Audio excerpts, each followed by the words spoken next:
All right, guys, what's up? It's Raven 20 Bravo coming back at you again. And this is the part I was telling you about in my last video, that this is another part of my tier system. This is level number 3.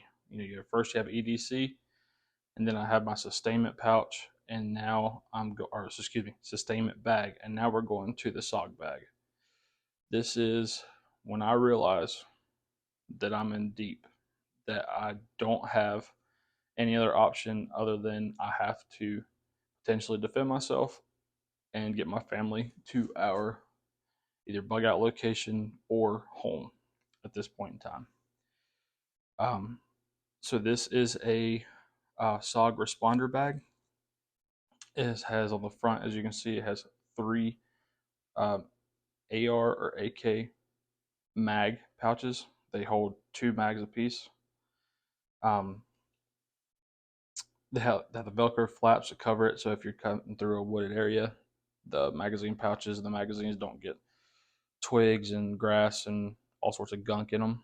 So they should still be clean when you crack the bag open. It has a large padded main compartment at the top zipper. It has 2 small zipper pouches on either side, one on each side actually. Internal molly channels on the inside back, so you have the option to weave whatever you want to into them. I've seen people use these for range bags and stuff like that. This was my idea for this one though.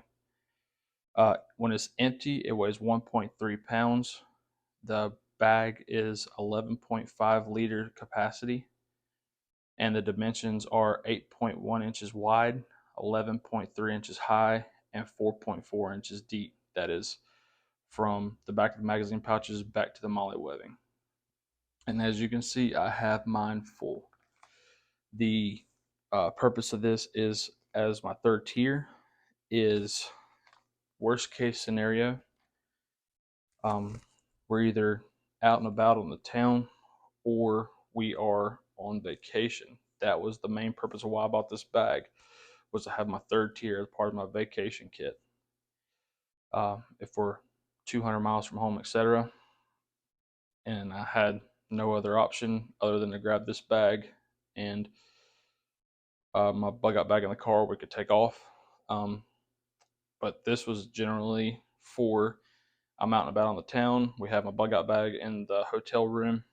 This is supposed to get me to that bug out bag, and from the bug out bag back to a safe place if I can't make it back to my bug out location, because a lot of our places we go are 200 plus miles away, and with 2 small children and a dog, that would be pushing it.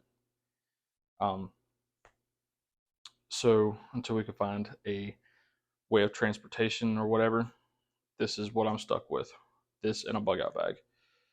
Right now, this bag with the stuff it's got in it weighs 8.574 pounds. That's without the magazines being loaded. It is very comfortable. I have carried this when we went out on a hike. I just wanted to see how the bag felt. I just threw some random items in there and just put a little weight on it, see how it carried on the shoulder and on the hip. I will say, if you are probably within 8 miles of where you're trying to go, it may get a little irritating on your shoulder, because all that weight's on your shoulder, but it also has the belt Velcro, or whatever that thing's called. It has this where you can slide this around your belt on your hip, and it pulls some of the weight onto your belt. Now with this, if I have to put this on, I have to readjust my EDC holster to more of like a 1:30 to 2 o'clock position, and that is so that my magazine isn't bumping against this bag every time I'm taking a step. This is my AR. It's an Olympic Arms. I bought it for a great deal from a good buddy of mine, and this thing has about 37 coats of AR or spray paint on it. So if it looks kind of weird, that's why. I had designs on it at one point in time, and then I use different types of spray paint, from texture to gloss to semi-gloss to matte. And what I came to was, if with the black on here, when I start wearing certain things on the gun where the spray paint's at, it'll start giving it that like um, patina look where it'll have the different colors layered. As you can see, some of the spray paint's already starting to chip off from where it's been in the vehicle a good bit. This is my baby right here. This is my firearm that I think a lot about, and I'm still trying to make it to what I want it to be. I do not put red dots on my rifles for the reason of I don't want to have to carry extra batteries. Iron sights are sufficient. For me, I'm pretty decent with it. Up to 100 yards, I can hit silhouettes all day long. So anything further than that, if I can get away from it, I am. But as you can see, my EDC on this side with the water bottle from the video previously, all that stuff will be integrated into this. So let's get into the bag, and let me show you what I've found to be a good thing to put in here.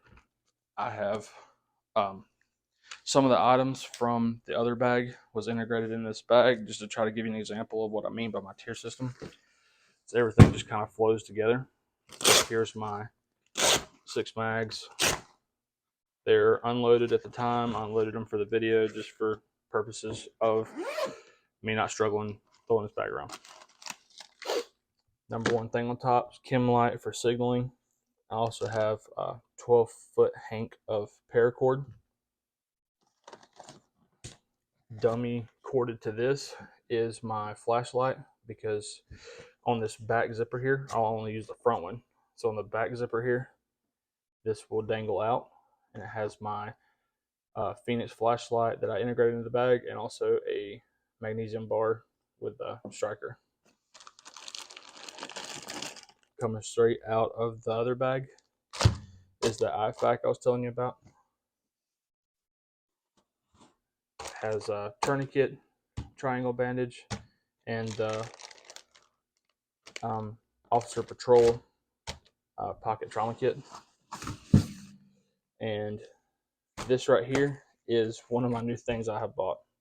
I put it on, I rolled it back up, put it back in there to make sure it would cover me and my bug out bag at the biggest. This right here is a Longsinger rain cape. And boys, I am 6'2", 6'3", and 440 pounds. This thing comes down below my kneecaps. I highly suggest anybody looking for a cheaper version of a rain poncho, military poncho, to buy this. It has the lanyard holes in it to where, and this is all Velcro, and it has the lanyard holes in it to where you can turn it into a tent or a lean-to shelter or whatever, and it shows you on the back how to do so. And also in here, to get me to where I need to go, I threw a couple extra calories in here on top of what I already had in the other bag. Spaghetti and meatballs. And this is rice and chicken and veggies, Chef Boyardee's. And to also, this will also go from this bag to my bug out bag whenever I get to that location. It is a charger, but it also has the different attachments on it. I had one of these before. I ran it for about a year. I bought it from a holy moly, it was a gift shop at, I want to say the mountains, but I bought one of these before, and then I found one on Amazon.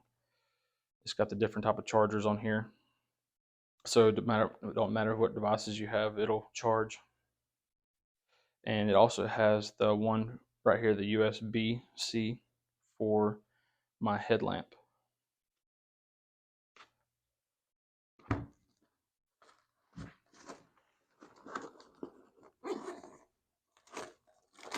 down inside of here, I was just showing an example of me integrating my boo-boo items to this bag.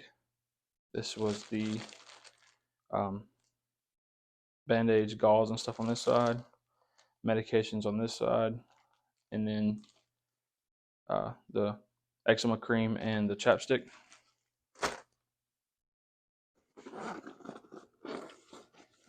Now on this side, I stuck my headlamp down in there. So just showing you that I can use this in a tier system, but also at each location where I have these items or these bags, there are redundancies. So in the car, there are other means of self-protection, other means of food, other means of excuse me, other means of water. And inside of here, for another redundancy, I have a little pin light that came with USCCA pouch. It's a AAA, just as like, hey, my other stuff's dead, and while my other stuff's charging, I can use this. And then to break the windows, in case I need to get out of a vehicle or get out of a building, I have a self-defense pin. It's pretty cool. It's pretty sturdy, actually. It's a lot better than I thought it was going to be, a lot more high quality. And I'm trying to figure out if you can put one of those zero gravity cartridges into that, like a Right in the Rain. But right now, that's what I have in this one. And I'm trying my best to get my bug out bag perfect, because as it sits now, without adding this stuff to it, it sits pretty heavy. I tried about, I don't know, a couple weeks to a couple months ago, putting my bug out bag and my plate carrier on, and I about blew a lung. So trying to minimize all this, and hopefully by the time we go from the sustainment kit to this bag, stupid Alexa, by the time that I have to go from the sustainment pouch to this one, a lot of this stuff will have been used up. And if not, then we will regroup and figure out how to distribute weight within the group. And also, another important thing is work on communication with your group. So if you guys have a certain way that you guys move, like if you always park at the same parking garage every time, hey, this is where we'll regroup. Everybody knows how to get here from this location or whatever, in case you get split up. Not every scenario has to be a bad scenario, but you can get lost in these cities if you're not very familiar. And also set up comm windows if you're having trouble with, like, obviously I could use a Baofeng in here. We could all use Baofeng. If all of our comms go down our phones or whatever for some reason, we can always use radios inside of Mylar bags to communicate, set that window up. The rule of threes for radio. There's a good video on YouTube. Well, there's a bunch of good videos on YouTube about radio communications and how to set up for emergencies and stuff like that. Also, I've heard this from another YouTuber. I think it was Sensible Prepper. He was talking about how you, anyways, we'll just get on that one to the next video with the bug out bag, and I'll show you everything. I'm rambling now. Y'all have a good day, and thanks for everything y'all do for me. And we are up to 63 subscribers as of this morning. So you guys keep up the good work, and I'll keep putting out okay content. I know I ramble. I know that I don't explain anything I should. It's my anxiety. I'm sorry for that. But I'm working on it, and I'm trying to do better and get better equipment. I do plan on, and I know I keep saying this, I've said it for every year, I do plan on doing videos of me using my gear out in the field to show you that I actually do use my gear and why I use such crap gear. All right, guys. Thank y'all for everything y'all do.